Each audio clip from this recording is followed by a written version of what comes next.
Oui, bonjour à tous. Alors, je vais essayer de tenir un propos qui va en même temps parler de la participation, mais plus je travaille sur cette question de la participation, plus je suis en questionnement sur l'accompagnement social, sur la démocratie, sur aussi la question éthique, puisque au final, aujourd'hui, ça me ramène vraiment à cette question de l'accompagnement et de la question éthique et des valeurs dans effectivement le cadre dans lequel je travaille, mais d'une manière plus large dans la société dans laquelle nous vivons. Je vais commencer par une citation d'Albert Einstein qui, pour moi, pose les choses sur cette question de la participation. Et donc la citation, c'est « Les problèmes auxquels nous sommes confrontés ne peuvent être résolus par les mêmes niveaux de pensée que ceux qui les ont générés ». Et sur la participation, on est complètement là-dedans. Quand on a commencé, notamment la Fondation de l'Armée du Salut, la participation, on est arrivé avec notre manière de penser, avec nos manières d'être, notamment dans l'accompagnement social, dans notre manière de voir les valeurs. On s'est rendu compte que ça créait peut-être plus de difficultés que ce qu'on avait fait au départ, et notamment la question de l'usager alibi, la question de la gestion des pouvoirs, la question du rapport à l'autre. Donc, je dirais que aujourd'hui, donc pour moi, la participation interroge donc la question de l'éthique, et notamment à travers la relation à l'autre.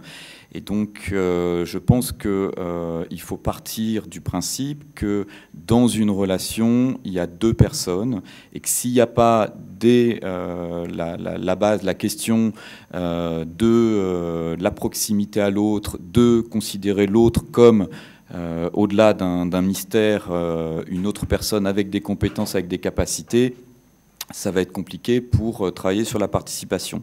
La deuxième chose, la participation appelle à la question de la gouvernance et du pouvoir. C'est-à-dire qu'à partir du moment où on va travailler sur la participation, on doit être très transparent, à savoir où se situe le pouvoir. Est-ce qu'on est prêt à remettre le pouvoir au centre? Et j'en parlerai au niveau du CCRPA.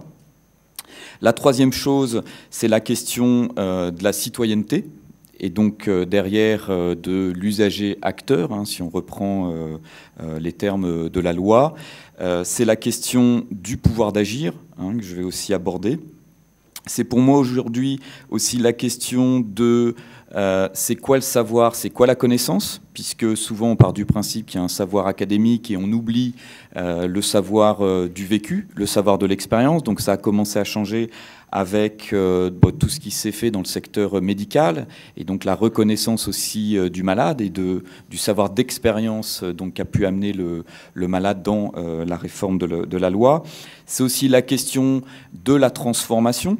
Et donc je dirais la question de la participation, c'est la transformation personnelle et la transformation sociale. Donc les deux vont complètement ensemble. À partir du moment où le jeu de la participation, on s'engage aussi à se remettre en question, aussi à prendre le risque de la rencontre, à prendre le risque aussi de la vulnérabilité. Et donc on peut aussi parler d'une éthique de la vulnérabilité, de dire si on veut vraiment une participation, c'est, et je pense que c'est une vraie question de société aujourd'hui, c'est quelle place pour la vulnérabilité? Est-ce qu'aujourd'hui un professionnel peut aussi, dans une relation, parler de sa propre vulnérabilité pour vraiment créer quelque chose du domaine de la réciprocité et du rapport dans les forces en présence?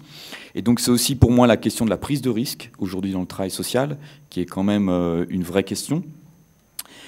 Et après, dans le cadre du CCRPA, je vous parlerai aussi de, aujourd'hui, les outils pour amener une participation. Donc c'est la place aussi dans notre travail au quotidien pour la créativité, pour l'imaginaire, pour la convivialité, pour l'hospitalité et pour l'authenticité. Et notamment, dans le CCRPA, on essaye beaucoup aujourd'hui de travailler notamment avec les affects, puisqu'on se rend compte que les travailleurs sociaux travaillent avec de l'humain, mais en même temps, la question des affects, du ressenti dans notre travail est quand même quelque chose qui est assez fermé.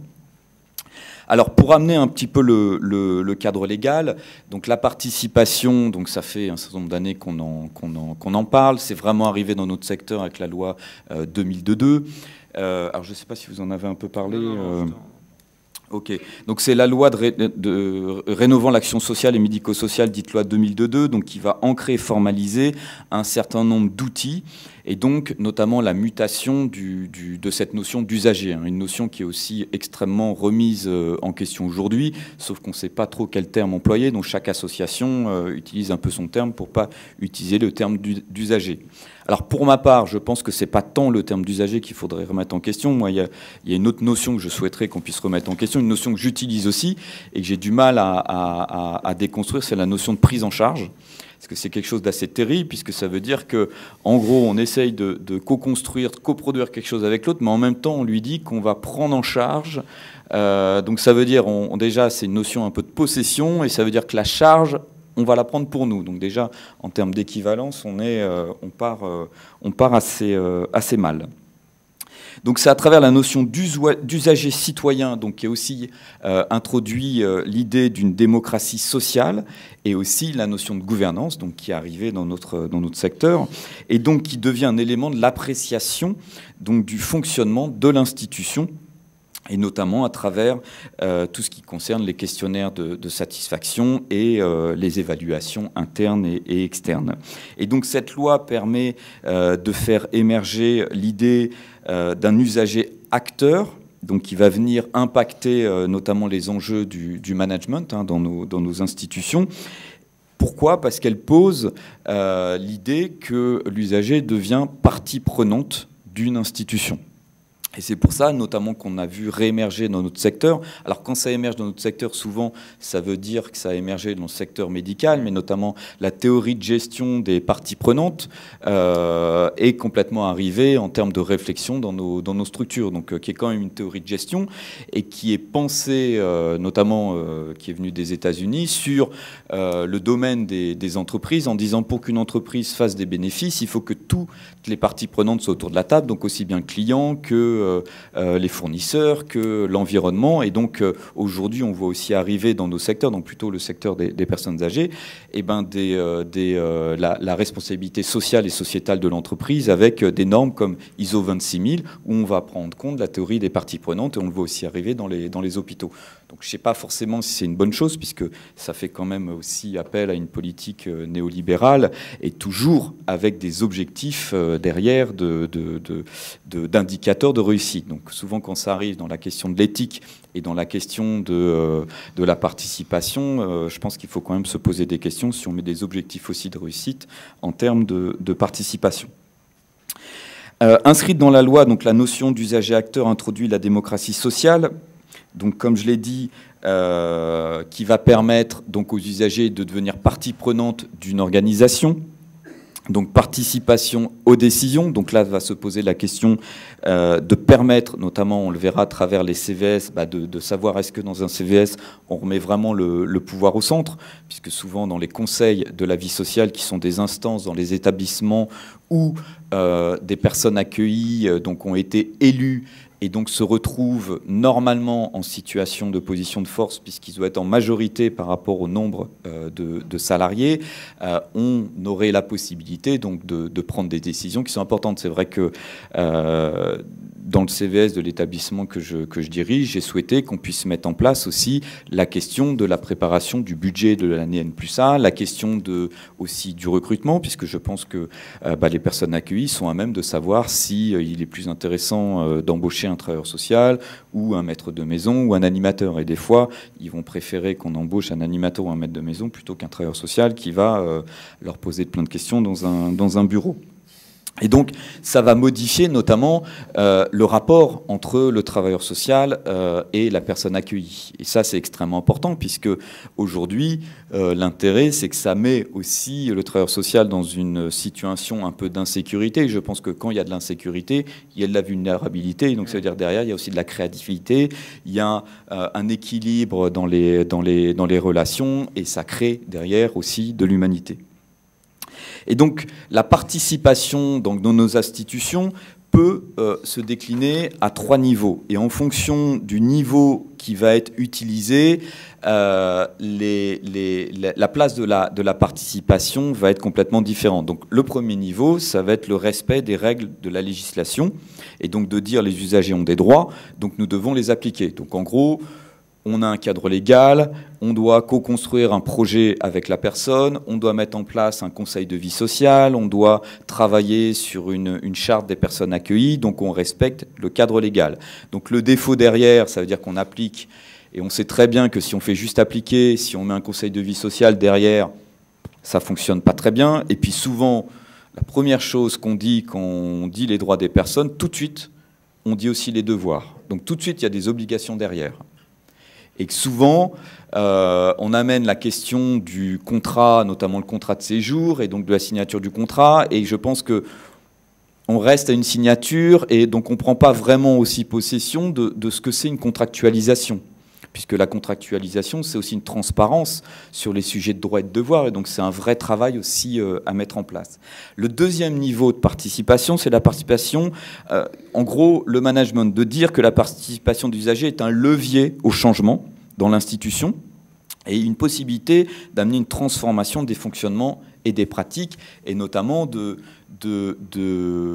je dirais, de court-circuiter souvent l'institutionnalisation de nos pratiques et de tomber dans quelque chose qui est, voilà, où la question de la militance, la question de l'engagement, la question des valeurs est pas forcément portée ou repensée au quotidien. Donc ça devient un outil de management qui permet à l'institution de répondre à l'évolution du travail et des politiques sociales.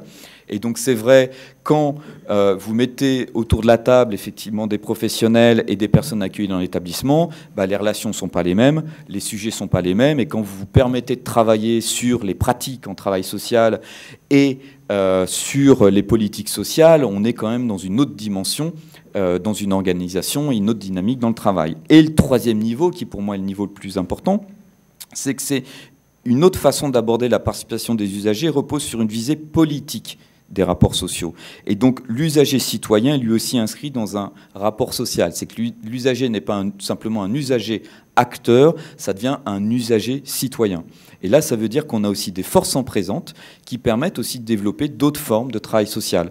Donc le problème en France, c'est qu'on n'a que deux typologies en gros de travail social, on n'en utilise qu'un. Donc on est plutôt sur ce qu'on appelle, alors je vais parler sur un peu le charabia des assistants sociaux, c'est l'ISAP et l'ISIC. C'est en gros, l'ISAP, ça va être un travail social où en gros on fait des entretiens et on construit un projet avec la personne. Et puis on va être après sur l'ISIP qui va être un peu un travail social sur le collectif. Mais que je dirais qu'en parlant de la démocratie dans les institutions, on va travailler aussi sur d'autres formes de travail social. C'est le travail social communautaire. Le travail social communautaire, c'est quelque chose qui marche bien dans d'autres pays. En France, bon, ça existe, mais ce n'est pas diffusé. Les pratiques ne sont pas forcément voilà, diffusées, remises à jour aujourd'hui, alors que c'est quand même quelque chose qui est extrêmement important. Donc, je pense qu'au Captif, vous travaillez aussi sur ce travail social communautaire qui permet aussi d'avoir une vraie émergence aussi des compétences de chacun à la disposition d'un bien commun. Donc ça redonne du sens pour moi à la société, puisque la question du bien commun dans notre société, c'est une vraie question. La question de l'utilisation des espaces publics, c'est une vraie question aussi. Avec la question des personnes en précarité à la rue, c'est vraiment extrêmement important de le retravailler. C'est le travail social aussi, donc, qui s'appelle en France le pouvoir d'agir, de dire, ben, un moment, c'est aussi de militer pour qu'on puisse faire reconnaître les droits et qu'on puisse participer donc à la construction du bien commun. La question de la participation va aussi réinterroger la question de l'intervention sociale, puisque le droit des usagers, la participation des usagers doit être étudié au regard de l'intervention sociale, puisque la conception de l'intervention sociale et la conception du sujet, donc l'usager, construit le cadre de l'action sociale, de la relation professionnelle-usager, les politiques sociales. Donc en gros, on a deux visions de l'action sociale et du travail social. La première vision, c'est de dire que l'action sociale est inscrite dans une fonction de maintien de l'ordre. Et donc l'intervention sociale est facteur d'ordre et c'est une logique de conformité qui domine. Donc c'est une vraie question aujourd'hui. Est-ce que quand l'État nous finance, c'est pour qu'on fasse un peu la paix sociale, hein? C'est des questions qu'on peut se poser, notamment quand on travaille avec les jeunes et dans les banlieues, et qu'à un moment, on le voit hein, aujourd'hui. Moi, je travaille beaucoup avec le collectif Pouvoir d'agir et sur l'intervention, ça ne se fera pas sans nous, où là, on va interpeller les élus, là, la semaine prochaine, les sénateurs et les députés pour leur demander qu'ils mettent à disposition 10% de leurs réserves parlementaires pour promouvoir la participation. On sait qu'au moment de l'été, c'est le moment où on va pouvoir rentrer à l'Assemblée et rencontrer les députés, puisque la grande question pour eux, comme pour nous, les personnes à la rue en hiver, c'est l'été, de savoir si ça va un peu voilà, exploser dans les banlieues ou pas. Et donc, cette question de la participation, elle est extrêmement importante à ce moment-là. Et donc, de savoir si ils nous répondent, c'est est-ce qu'on est dans un maintien de l'ordre ou pas. La deuxième possibilité de l'action sociale repose sur le concept de mouvement social avec une visée de changer les choses. Donc le travail social s'inscrit alors dans une perspective de changement. La dynamique instaurée le situe plutôt dans une logique de subversion. C'est de permettre, de donner le pouvoir d'agir aux personnes pour être dans une transformation de société. Et donc, les perceptions des professionnels aux situations qu'ils rencontrent donnent deux conceptions opposées de cette notion d'usager. Soit l'usager est responsable de son problème et les causes sont endogènes et portées par l'individu. Donc c'est la première visée et la première vision de l'usager. La deuxième vision, c'est l'usager est victime de son problème. Il est alors perçu comme le symptôme de son dysfonctionnement dont il n'est pas la cause. Celles-ci sont exogènes, interrogeant l'environnement, le système social, les responsabilités collectives. Donc qu'est-ce que ça veut dire? Ça veut dire que soit alors maintenant on est dans une situation où on mixe un peu les deux, hein. C'est soit on part du principe qu'on fait un accompagnement social puisque les causes de la problématique de l'usager sont des causes qui viennent d'un parcours de vie, qui relèvent beaucoup en France. On fait beaucoup appel dans nos institutions aux psychologues pour essayer de répondre aux maux que vivent les personnes. Alors je pense que aujourd'hui la place du psychologue est quelque chose à re-questionner parce que dès qu'il y a un souci, dès qu'il y a une difficulté dans la relation, c'est tout de suite le psychologue. Et donc le travailleur social va dire on va en parler au psychologue. Alors que je pense que les difficultés dans les relations sont les supports pour travailler vraiment avec l'autre, et notamment la question de la violence fait partie de notre travail, hein. C'est vraiment important et que ça va questionner aussi la question de la norme. Je pense qu'aujourd'hui, on a une vraie tyrannie de la norme, hein, pour apporter des propos qui ne sont pas les miens, mais on essaye de tout normaliser et ça questionne un peu les valeurs et les normes de notre société. Et la deuxième raison, c'est de dire les raisons des problèmes que rencontrent les usagers, que rencontrent les travailleurs sociaux sont des raisons qui viennent de la société actuelle qui exclut un certain nombre de personnes. Et c'est vrai que la question de l'exclusion est une question extrêmement large, puisqu'aujourd'hui on a quand même des pans entiers de la société française qui sont dans le cadre de l'exclusion sociale. Donc c'est pour ça que pour moi c'est important de faire attention de ne pas parler des personnes en termes d'exclus, puisque ça fige les personnes, mais en termes de situation d'exclusion sociale, puisqu'on se rend compte que c'est en train d'évoluer. Aujourd'hui, le gros souci de nos accueils d'hébergement d'urgence, c'est qu'on se retrouve avec des travailleurs pauvres et qu'ils n'ont pas du tout leur place. Et moi, par exemple, dans la structure que je gère, aujourd'hui, j'ai aussi des jeunes de 18 ans où les travailleurs sociaux sont en train d'être au téléphone avec des collèges ou avec des lycées pour essayer de trouver des solutions sur ces situations. Donc on est complètement démunis pour accompagner ces situations-là. Il faut préciser donc que c'est un centre d'hébergement d'urgence, hein, c'est ça? Oui, tout à fait, tout à fait. Dans les anciens locaux de la Direct et de la DRAS à Paris.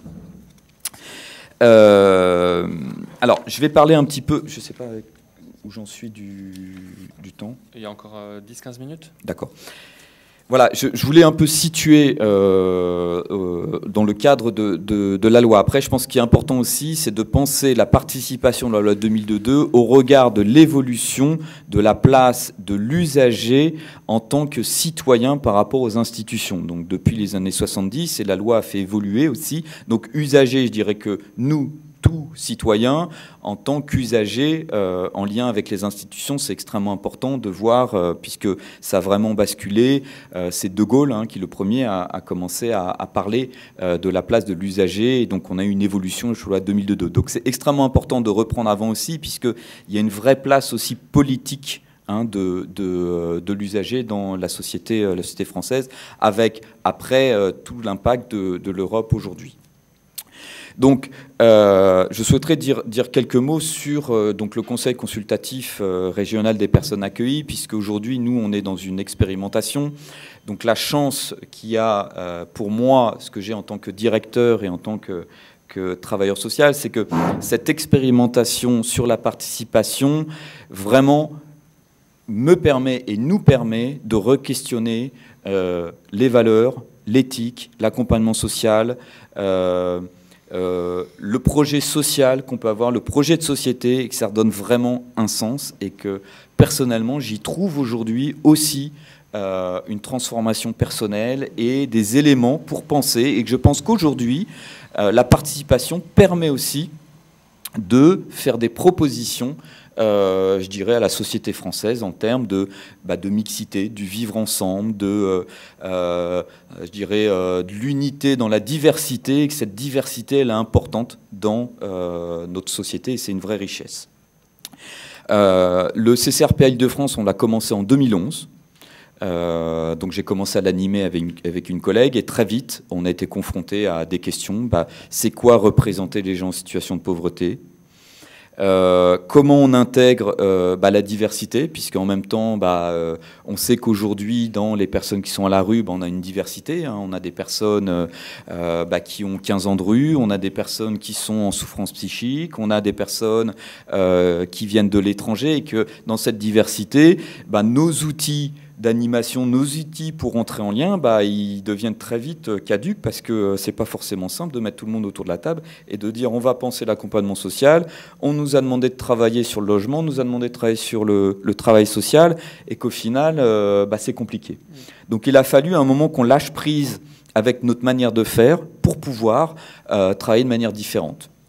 Donc on a dû travailler sur la représentation, on a dû travailler sur la prise de parole, on a dû travailler comment on fait quand moi, directeur d'établissement, en face de moi, j'ai une personne qui participe au CCRPA, et en même temps cette personne a signé un contrat de séjour, et cette personne dans l'établissement me demande de prendre une sanction parce qu'elle a tout cassé la veille, et que là je suis dans une instance où on doit être dans une équité et dans une transversalité sur la prise de parole.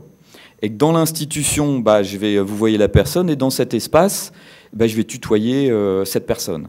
Voilà, j'ai eu la chance d'avoir un résident de l'établissement où je suis. On est parti ensemble l'an dernier au Brésil. On a partagé la même chambre d'hôtel. Donc il a eu la chance de voir le directeur en caleçon et de partager les toilettes. Mais ça a créé une relation différente, et on allait au Brésil pour rencontrer les sans-terre et les pauvres à la rue, parce qu'ils avaient créé un mouvement politique pour faire un vrai parti des personnes en situation de pauvreté. Mais en même temps, ça a créé un lien complètement différent avec cette personne, et ça a complètement bousculé mes repères. Et que ça a fait un peu évoluer aussi le CCRPA. Donc, pour pouvoir faire évoluer le CCRPA, à un moment, on a dû faire appel notamment à une instance extérieure qui travaille sur tout ce qui est les nouveaux systèmes de gouvernance, ce qu'on appelle sociocratie, holacratie, où on n'est pas sur une gouvernance pyramidale, mais on est sur une gouvernance horizontale. Parce qu'à un moment, moi en tant que directeur et animateur du CCRPA, moi en tant que personne qui fait les budgets, moi en tant que personne qui décide qui va aller dans l'instance de l'ARS, qui va aller à la FNARS pour faire en sorte que ça se passe pas trop mal, à un moment, le pouvoir, il était dans mes mains. Martine est là pour en témoigner, et qu'il a fallu qu'on puisse repenser la place du pouvoir. Donc on a travaillé sur ces outils. Donc de deux manières, sur comment on repense le pouvoir, et la question du pouvoir, c'est aussi la question de la responsabilité, c'est la question de la transparence, donc ça on a pu le travailler. La deuxième chose sur laquelle on a travaillé, c'est que on ne peut travailler sur la participation qu'à partir du moment où on travaille aussi sur la question du temps, la question d'entrer en relation, la question d'outils d'émergence, et je dirais que là, on a aussi beaucoup travaillé sur ce qu'on appelle l'intelligence collective. Et pour pouvoir travailler là-dessus, on a mis de côté le social, et on allait voir ce qui se faisait dans la société civile, ce qui se faisait dans les nouvelles organisations qui se créaient, qui travaillent beaucoup sur des outils type forum ouvert, Word Café, des formes un peu de brainstorming pour faire émerger des idées. Donc on travaille beaucoup sur des outils qui sont créatifs, qui sont rapides, qui permettent de décentrer pour pouvoir faire émerger une intelligence collective. Et ça, si on ne l'utilise pas, on ne va pas pouvoir avancer. Pourquoi? Parce que quand autour de la table, on a des directeurs, on a des chefs de service, on a des personnes accueillies, on a des personnes à la rue, à un moment, la monopolisation de la parole ou d'être dans toujours les mêmes schémas de pensée sur le logement, il nous manque de l'argent, il faut créer des logements, il faut plus de travailleurs sociaux, ça cloisonne un peu tout. Et ça ne fait pas émerger des nouvelles possibilités. Donc vraiment, la richesse, c'est de pouvoir travailler de manière différente pour faire émerger une parole complètement différente. Donc les outils qu'on va utiliser, par exemple, une des autres difficultés, c'était de savoir, voilà, les ARS, les agences régionales de santé, demandent à ce que des usagers puissent aller dans les instances. Et là, c'est la panique. Comment on décide de qui y va? Et là, c'est aussi tous les enjeux de reconnaissance, d'estime de soi, d'ego qui, à un moment, c'est vrai, quand on se retrouve dans une salle de 400 personnes avec des caméras, ça redonne une visibilité pour la personne qui n'a plus de visibilité à la rue depuis des années. Donc, c'est toujours compliqué. Est-ce que derrière, en même temps, cette personne qui a besoin de reconnaissance va être en capacité de prendre la parole et de porter la parole des autres? C'est pas si simple. Et donc on a utilisé des outils, comme par exemple un outil qui s'appelle l'élection sans candidat. Donc on a essayé de travailler sur ces questions personnelles et ces questions de groupe. Donc par exemple l'élection sans candidat, c'est de dire, on est une assemblée, là il y a 20 personnes, on va essayer de savoir qui va pouvoir représenter le CCRPA dans une instance. Donc on commence par quoi? On commence par dire, de donner les critères, quels sont les critères que devrait avoir la personne pour porter. Donc il faut qu'il puisse prendre la parole en public, il faut qu'il connaisse bien son sujet, il faut qu'il puisse... Puis on se rend compte que très vite on fait un Superman et on ne pourra jamais trouver la personne. Donc on redevient un peu plus humble. Ensuite, chacun va avoir un papier, puis va noter, moi, Emmanuel, je vote pour un tel. Donc ça veut dire que personne ne se présente et que ça va être l'Assemblée qui va décider qui peut porter. Ensuite, on ramasse les papiers, on fait un tour de table, on note. Donc chacun dit, moi, je pense que c'est Martine, parce que Martine, elle sait prendre la parole, parce que Martine, elle n'a pas la langue de bois, parce que ci, parce que ça, et on note. Ensuite, on va refaire un tour. Donc ce sont des processus qui sont très codifiés, très figés, pour qu'il n'y ait pas de prise de pouvoir non plus de l'animateur. Donc l'animateur, c'est pas un animateur, c'est un facilitateur. Et on va travailler là-dessus pour pouvoir se dégager vraiment de ces enjeux de pouvoir, d'ego, de reconnaissance. Et au final, on va court-circuiter tout aussi parce qu'on va dire, est-ce que quelqu'un a une proposition? Donc on a fait les listes, on a un certain nombre de personnes, et on va dire, est-ce que quelqu'un a une proposition? Et quelqu'un va dire, moi je propose que ça soit François qui y aille. Et c'est vraiment à la fin qu'on va poser la question à François, est-ce que tu es prêt à y aller? Et là, ça veut dire que la personne a quand même la confiance du groupe pour pouvoir y aller. Donc c'est vraiment des processus qu'on utilise pour vraiment pouvoir travailler sur la participation. Et moi, c'est des processus que j'ai aussi mis en place dans l'institution. Donc ça ne peut marcher qu'à partir du moment où tout le monde accepte d'y participer. Et on a mis en place aussi, avant tout processus, on met en place un cadre de sécurité. Quel est le cadre de sécurité? Donc c'est-à-dire que le cadre de sécurité, on va le décider ensemble. C'est-à-dire que dans ces réunions, la parole, elle reste dans ces réunions. Ça veut dire que chacun a la même parole. Ça veut dire que moi, je suis prêt à parler devant les directeurs, mais je vais être sûr derrière que mon contrat de séjour ne sera pas remis en question. Voilà, ça c'est extrêmement important pour pouvoir avancer sur la participation. C'est vraiment la question de l'altérité, de reconnaître l'autre dans sa singularité, dans le fait que l'autre a toutes les richesses à m'apporter. Donc c'est aussi le travail sur les richesses. Voilà, qu'est-ce qu'on peut s'apporter les uns les autres. Et à partir de là, on va pouvoir travailler sur l'émergence d'un collectif. Et de dire, on doit avoir la parole de chacun et on doit avoir la parole vraiment du collectif. Et derrière, ça nous oblige à redéfinir vraiment nos valeurs. Et ça, c'est extrêmement important. Puisque, comme je le disais, aujourd'hui, nous, la question des valeurs que nous sommes vraiment en train de travailler, je me suis rendu compte la semaine dernière, je suis allé au Sénat avec l'Audace, qui est un observatoire sur la question du vivre ensemble et de la fraternité. Et donc, il y avait réunion au Sénat avec tous les élus, les nouveaux maires de communes, pour travailler sur la question de la fraternité.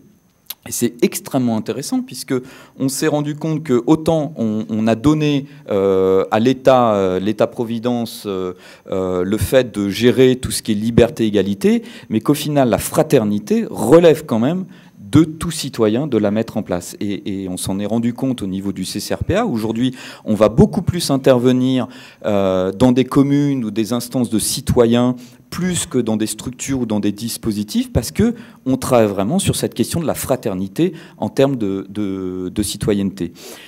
Aujourd'hui, en termes d'action sociale, et je finirai là-dessus, c'est qu'on se rend compte que l'intervention sociale telle que nous, on la pense dans une humanité et dans une vraie relation à l'autre, on se rend compte que le CCRPA, pour parler de l'intervention sociale, va par exemple aujourd'hui être plus invité en Belgique, où ils sont en train de repenser ça, qu'en France. Et qu'aujourd'hui, on intervient beaucoup en Belgique, puisqu'ils ont créé des nouvelles modalités d'intervention sociale, comme par exemple, j'en parlais tout à l'heure, la force du lien, où ils ont créé des modalités qui en 10 points sur le pouvoir d'agir, sur la psychologie positive. Ça veut dire quoi? Ça veut dire qu'aujourd'hui, un travailleur social qui reçoit une personne dans une structure sociale, tout de suite, on va lui demander quel est votre problème. Encore si on ne dit pas quel est ton problème. Et ça veut dire que tout de suite, on va figer la personne derrière une étiquette. Bon, cette personne, ok, elle est alcoolique, elle est sans papier, elle est sortant de prison, puis derrière, on va faire le déroulé de ce qu'on va apporter. En transformant ça, et en transformant la manière de voir notre diagnostic, on va plutôt partir, quelles sont vos richesses, quelles sont vos envies, quels sont vos rêves, quels sont vos désirs. Et au final, la dernière question, c'est quel est en gros votre problème? Parce que moi, on pourra faire une carte d'identité, on va pouvoir faire la sécurité sociale, mais le plus important, c'est quand même de partir de ce que vous êtes en termes d'humain pour pouvoir ensuite travailler là-dessus. Donc, ils travaillent beaucoup sur ces questions-là, sur le fait de dire que dans la pauvreté, il y a aussi une vraie culture et qu'il faut aussi la reconnaître. Et la dernière chose, c'est qu'ils travaillent aussi beaucoup sur l'expérience du vécu. Par exemple, ils forment les assistants sociaux. Donc, ils nous donnaient un exemple. Par exemple, une assistante sociale qui reçoit une mère avec son enfant ado qui pose des problèmes parce qu'elle a 14 ans et puis elle ne va pas au collège et elle fume et elle amène pas mal de problèmes à sa mère. L'assistante sociale, elle a deux manières de répondre. Soit elle répond « Je suis assistante sociale, voyez les outils, est-ce qu'on va mettre en place pour vous aider ?» Soit elle peut aussi dire moi aussi je suis mère, j'ai aussi une ado, et voilà aussi les problèmes que je rencontre, et voilà comment je le fais. Donc c'est aussi reconnaître l'expérience de vie, reconnaître aussi un savoir autre. Donc aujourd'hui, notamment le CCRPA intervient beaucoup dans les écoles en travail social pour essayer de décloisonner un peu les représentations. Et là, on est intervenu à Bobigny devant 40 futurs éducateurs et assistants sociaux, donc Martine peut aussi en témoigner, et ce sont les personnes du CCRPA qui ont animé toute la demi-journée, ont travaillé sur les représentations. Et on a commencé par quoi? On a commencé par rentrer en lien avec l'autre pour décloisonner. Et donc Martine a animé un outil de rentrer en lien, c'est qu'on a pris 2 baguettes de bois, 2 bambous. Et donc, d'un côté, il y avait un travailleur social, de l'autre, un membre du CCRPA. Et on a demandé à l'un de fermer les yeux et donc de se laisser diriger par l'autre. Et donc, ça permet de rentrer en lien, d'apprendre à se connaître sans mettre des mots, sans dire « moi, je suis un hébergé de l'armée du salut »,« moi, je suis un travailleur social », parce que ça, déjà, ça crée une distance. Donc, on rentre en lien, on décloisonne. Ensuite, on dit un ressenti, donc ce qu'on appelle un tour de météo, comment je me sens là aujourd'hui, et ensuite, on commence à travailler sur le travail social. Et ça permet vraiment de faire un pas de côté et de court-circuiter un peu les représentations, de déconstruire ce qu'on a appris pour prendre le risque de dire la relation à l'autre, et c'est ce que dit beaucoup Lévinas, c'est que l'éthique dans la relation, ce n'est pas de la connaissance, c'est de la non-connaissance, du non-savoir, c'est de la spontanéité dans le lien. Et que le cogito, il commence par quoi? Il commence par dire bonjour. Et ensuite, on rentre en lien avec l'autre. Je pense que j'ai à peu près tout dit. Merci beaucoup.